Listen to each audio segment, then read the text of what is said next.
What's up, ladies and gentlemen? This is the Jose Show. Happy Thursday, ladies and gentlemen. It is almost the month of June, guys, and I am already feeling the heat. I cannot believe it because of the fact that I still remember that it was New Year's and it felt like it was just yesterday, man. But this just comes to show that we must enjoy life little by little. We must not take life for granted, okay? But anyways, let's get to the first topic of the day. So let's talk about Todd and Julie Chrisley. So Todd and Julie Chrisley, as we all know, got convicted of tax evasion like a year and a half ago. And then after that, they ended up going to prison. And I believe they ended up serving a 12-year sentence, if I'm not mistaken. Well, just on Tuesday, our president got to pardon both Todd and Julie Chrisley of tax evasion, which means that now Todd and Julie Chrisley are free from prison and now they are back with their family. And I believe that the reason to why Trump ended up pardoning the both of them is because, first of all, both Todd and Julie are white and they are millionaires. Second of all, it's because the both of them support Trump. And third, it's because both Todd and Julie apparently are, very fraudulent, just like Trump. Because let's remember that Trump, of course, is also a fraud because of the fact that he has committed tax evasion, I believe. And also he got to, steal the classified documents from the White House. And also, let's remember that Trump got to also get convicted of 34 counts of fraud because of the fact that he committed a hush money thing with Stormy Daniels like 9 years ago.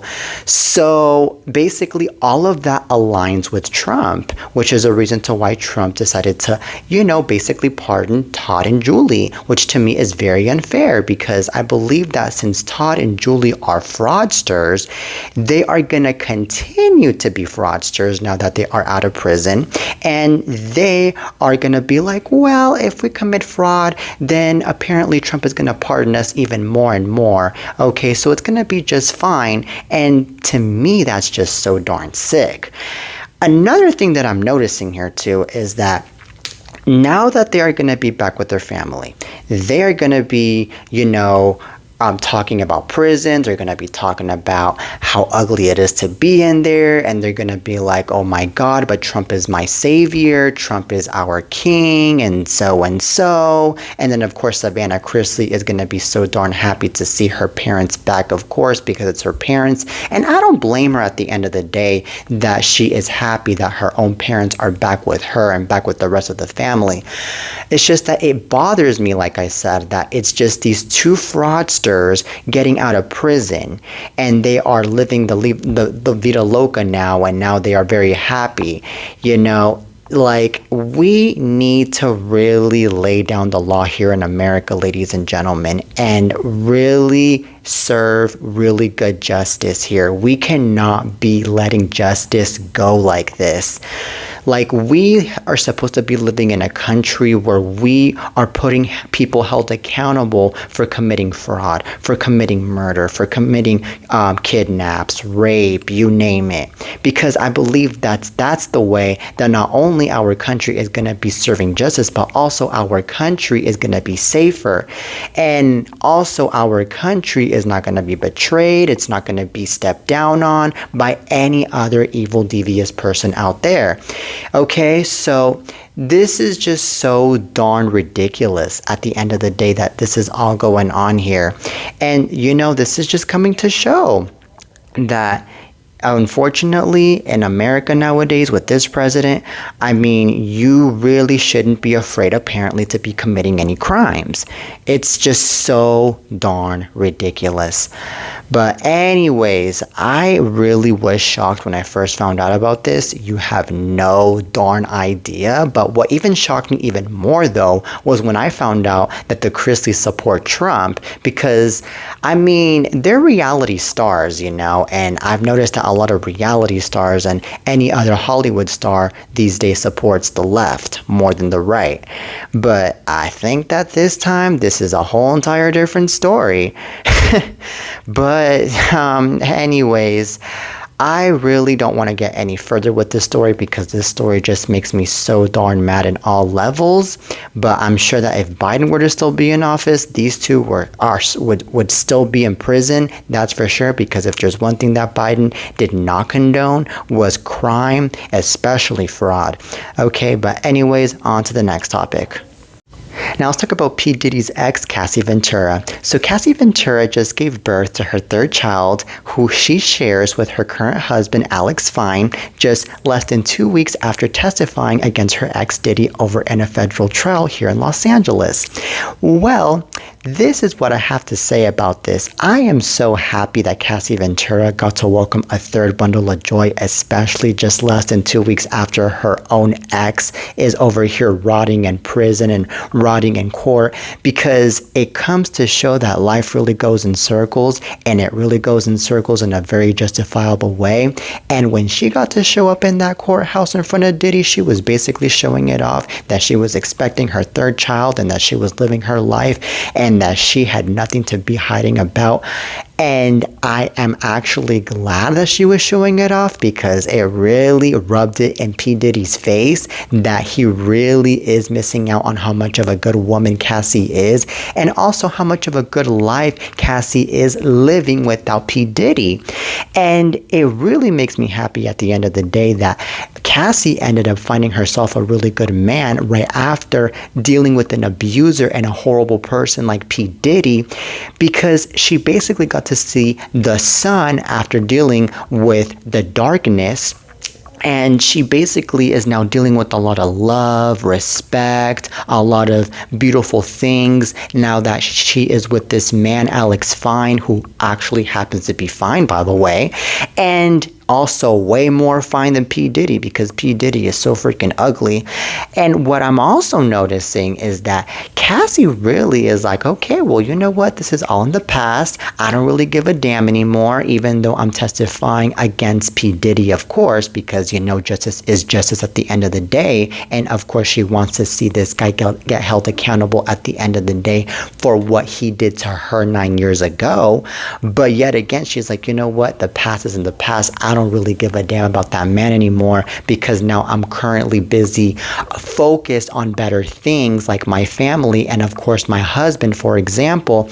And at the end of the day, it is what it is now with me. So that's really cool that she is now dealing with this. And at the end of the day, man, I can definitely see that P. Diddy is going to be, you know, crying more behind bars, crying about Cassie, crying about how much of a good relationship he would have had with Cassie if P. Diddy would have not gone off and abused Cassie and would have not gone off and mistreated Cassie and this and this. Because, you know, later on the regrets go on, especially over in prison. But, you know, it's already too late when it comes to regrets, because at the end of the day, he messed up big time and there is no way that he can go back in the past and fix anything. So there's also that, man. But anyways, this is really insane, though, that this whole entire trial, well, the fact that Cassie ended up attending the trial to testify against P. Diddy just happened just less than 2 weeks before she gave birth to her third child, man. Really insane. But man, if I were in Cassie's shoes, I would have not just, you know, gone off into court and showed off that baby bump. I would have also been like, you know what, P. Diddy? I'm happier without you. I'm better without you. I look better than you. I am glowing while you're not glowing, while you're over here aging like hell over in prison. And also, you know what, P. Diddy? I think that at the end of the day, I think you should be careful with the choices that you make, especially now that you are in so much trouble. And that's it. I mean, I believe that if she were to have a little talk with him over in court, I mean, that really would have rubbed it in his face even more, and it really would have made him cry even more. Because I mean, at the end of the day, a bad person really has so much going on in their conscience that if you go off and tell them their wrongs and their doings, then they're going to get even more sad and they're going to get even more heartfelt about what they did in the past. And then they're going to get even more regretful for what they did in the past. And then they're not going to know what to do next. So, yeah, I mean, it really makes you feel like you really have power over them, because at the end of the day, you do have power over them once you see them get into so much trouble, you know? And this just goes out to a lot of the people out there that are victims of abuse, victims of mistreatment from their own spouse, that they should not keep their mouth shut and they should actually speak up for what they went through. So that way justice can be served, and so that way there can be a lot of safety going on with the victim, because there is no way in hell that is a good thing that these people are suffering from abuse, from mistreatment, from emotional abuse, and etc., while they could be living a really good, healthy lifestyle out in their own, you know, just being themselves and not being afraid to be themselves, and also feel protected and loved and cared by their own spouse, because at the end of the day, their own spouse is supposed to be their protector, their lover, their everything, you know? And I'm not trying to say that P. Diddy was married to Cassie, but I mean, P. Diddy was, you know, kind of like it with Cassie, I guess, because I mean, P. Diddy and Cassie did date, you know? They did date. And they were together at a hotel when the whole incident happened between them, when they were getting very physical and violent. So, anyways, on to the next topic. Well, it looks like things are getting pretty steamy in between Brandi Glanville and her partner, because Brandi Glanville got to top it off in a new photo on social media, and apparently her partner is grabbing her breasts. And she does not feel shy about it at all. Now, the Real Housewives star shared the photo on her Instagram just yesterday night, in which she's holding a small glass of wine with either sheets or a bathrobe wrapped around her waist. All right. So, anyways, the two strike a series of poses together. Brandi's hair bunched up and pulled back, James's face breaking into a wide grin, and Glanville's even pounding wine in one photo. So basically, this is really funny and very interesting that Brandi Glanville and her partner are over here looking really confident, and then Brandi's over here topless, showing it off on Instagram, even though I'm pretty sure she's not really showing it all off, because at the end of the day, you can't be showing off your boobs on Instagram, because Instagram's very strict. But it's really funny, though, that they're doing this, because it's coming to show that there's just some type of humor going on here. Like, okay, well, we're dating or we're married, so we might as well just get very confident and touchy with each other. And it doesn't really matter what people have to say about this.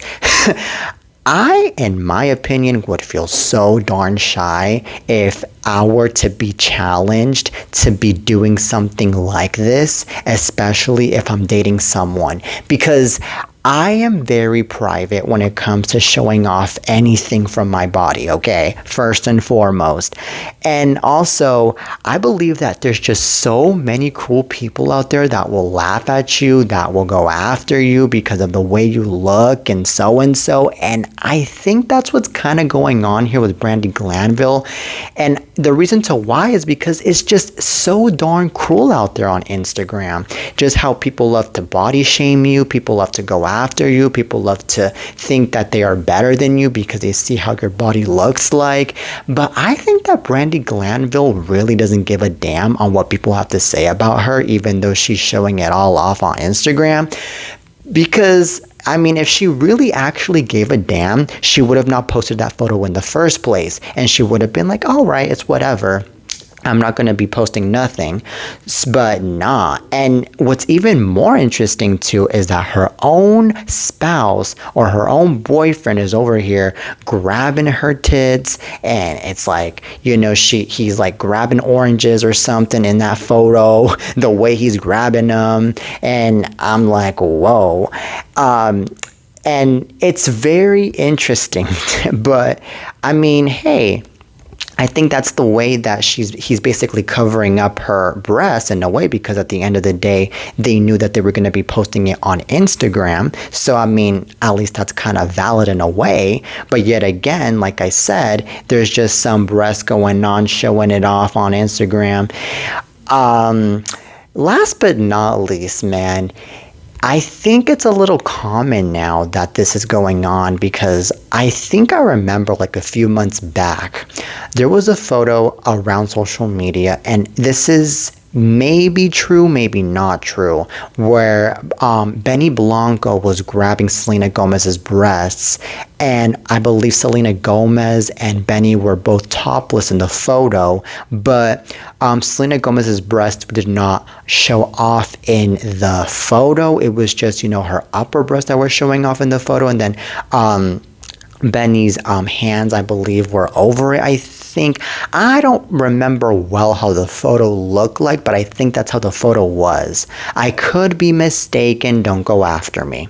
But I can really relate that photo with the Brandi Glanville photo.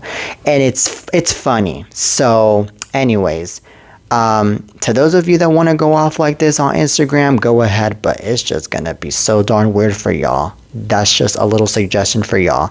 Okay, now on to the next topic. Now, the Chucky actor Ed Gale unfortunately passed away just yesterday at the age of 61, TMZ has confirmed. And a source who was with Ed when he passed tells TMZ he died on Tuesday, actually, in a hospice in Los Angeles. Okay, so apparently Ed's niece, Casey Gale, paid tribute to her fun uncle in a heartfelt Facebook post, saying that he's taken his final bow and is now headlining in the afterlife. His cause of death was not revealed, by the way. Now, this is all according to TMZ. This is very insane that Ed Gale has now gone, but I think that since he was under hospice, something bad must have happened to the guy, because not just anyone ends up in hospice. And he was just 61 years old, which is even more insane. I think that the cause of his death is going to be revealed sooner or later, because there's going to be some pressure going on from either TMZ, Entertainment Tonight, you name it, where they're going to be asking her what the cause of death was of her uncle. Because we all need to know, and we all want to know what's really going on. Because to us, it's just very sad, and it's very weird just having to know that all of a sudden Ed Gale has passed away. And we all knew him as the iconic Chucky. We all grew up watching Chucky. We all were like into Chucky. I mean, I was not into Chucky, like, no offense to Ed Gale. But anyways, this is very insane that now, all of a sudden, like I said, now it's being revealed that he died. And I just found out, by the way, that he was short, and he was like probably, I don't know, 4 feet or 3 feet, I believe. I'm not sure. And yeah, he basically got to do so many movies. He got to star in more than 130 movies, TV shows, and commercials. And apparently, Ed Gale's niece got to reflect on the fact that his wild journey to fame was that he was hitching a ride to California at 20 with just $41 in his pocket. $41. Insane, isn't it? I think that $41 really motivated him into becoming the huge star that he became, because he was like, you know what, I'm not going to be stuck with $41 for the rest of my life. I am going to work my ass off to get even higher than that, and I am going to let a lot of people know that they are wrong and to doubting me and to thinking that I'm going to be stuck being poor. And I know that California is going to be giving me a lot of opportunities, because it is the land of opportunities, especially Los Angeles, where I can be starring in commercials, TV shows, you name it. And I'm sure he got to struggle at first and finding opportunities when he came down all the way down here to California, but he later on got his opportunities little by little, and then he became huge, and then he became a millionaire, and then he became famous, and then later on he was like, you know what, screw the $41, I already got like millions in my bank, and I already here being, you know, a very successful, talented person. So, hey, and that's an amazing thing that he just kept on going forward instead of going backwards, because that's how life should be. And Ed Gale was basically teaching a lot of people on that in life you should go forward instead of going backwards, because at the end of the day, if you're going to be going backwards and you're going to continue to be living off in a poor lifestyle, and you're going to be continue to be this laughing stock or humiliation to so many people, then you're not going to be yourself, and you're not going to be a successful person, and you're not going to be living the life that you once wanted or that you've been wanting to. So yes, Ed, of course, got to be facing a lot of controversy in the recent years. And apparently, he unfortunately got into investigations for allegedly trying to solicit sex from multiple minors. So he really was not in a really good state in the legality side, unfortunately, throughout the time that he was alive because of this. And I mean, as much of a hardworking he was, as much of a, person he was to look up to in some way, he also had his downs where he was doing the wrong thing, and he was, I believe, taking advantage of that fame to do nasty things like having to solicit sex from multiple minors instead of, doing better things. Okay, so anyways, but it's just, times like these, now that he passed away, that I feel like we should not be so focused on the bad things that he did and just be focused on his legacy and focused on, a lot of the impact that he did in Hollywood and, of course, the impact that he's shown towards his fans, because I believe that that's what it's all about, even though, of course, like I said, it's really bad what he did. But if you guys want to just, look at it the opposite way, that he was not a good person, then okay, it's valid. All right. Because, like I said, it's not good what he did. So anyways, this is very insane at the end of the day. But anyways, may Ed rest in peace. He'll forever be remembered and he'll forever be in our hearts. Now, on to the next topic. Now let's talk about some drama that's going on in between Cardi B and Offset. So Cardi B apparently is being asked by Offset to get some spousal support from the courthouse. Well, apparently he does not request a specific amount in the documents, and apparently the rest of the requests look relatively unchanged because Offset's still asking for joint custody of their children, and he wants Cardi's place to serve as the primary residence for the kids. Now, it's the first news from the divorce proceedings in months, with the whole process dragging since Cardi first filed in August of 2024. Interesting. So this is very insane that now Offset is asking Cardi for some spousal support and, of course, some joint custody, because I believe that Offset really wants a good amount of money. He really wants to have the kids with him too. But it sounds like that this man really wants to take advantage of the divorce just so he can get a lot of money off of Cardi B, because he knows that Cardi B has a lot of money because of all of the music that she has done throughout like the 8 years that she's been in the music business. But I just think that what this guy should do is he should not be taking advantage of Cardi B, and he should just stay in his own lane with his own money and just, ask for the joint custody, because I believe that the joint custody in this case is the only thing that should matter, and it's the only thing that is fair, because we're talking about kids that I'm sure also want to be with their father and not just with the mother. And we're also talking about how much of a horrible marriage this was, which is what led to the divorce in the first place because of all the drama, all the jealousy, all the verbal abuse and emotional abuse that was being put into this relationship. Now, I'm not sure if there was a physical abuse, and I wouldn't be surprised if there was, but at the end of the day, at least there is, peace going on in between the fact that now there's a divorce going on, even though there is not that much of a peace because yet again there's still a battle going on with the divorce because of the fact that Offset wants stuff from Cardi and Offset wants the kids from Cardi, and now the court's like, well, what do we do? This is going to be very interesting for Cardi, though, because Cardi, since she's that type of girl that is like, nah, I want it all for me. I want just this man to leave me alone, and I just want to be stuck in my own lane, and so. She's going to be like, oh, hell no. I am not going to be getting any spousal. I'm not going to be giving Offset any spousal support. I'm not going to be, over here being the bank here. I'm going to be this type of woman that's going to be minding my own business with my own kids away from this lunatic. And if my kids want to be seeing him, then all right, go ahead. It's their father at the end of the day, but this man is not going to be getting anything from me. I am going to be,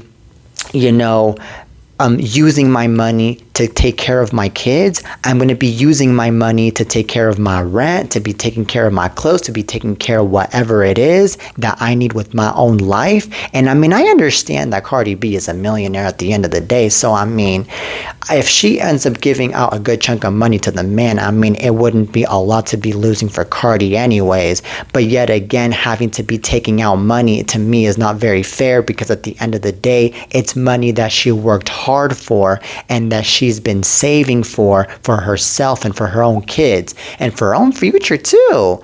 Like, we need to be thinking about it in that sense, like divorces, ladies and gentlemen, have turned into a bunch of advantages of taking and all this other crap instead of, being a situation where, spouses get to be divorcing and then calling it peace, and the end, it's the end of the chapter. No, it's basically very crazy what's going on here. Very, very crazy. But anyways, Offset, if you really want the money so bad, what I would suggest is for you to keep on working and for you to just focus on your job and leave Cardi B alone. And that is all I have to say about this. All right. Now that is it for today's show, ladies and gentlemen. I really hope you guys enjoyed today's lovely episode of The Jose Show. Till next time, and peace.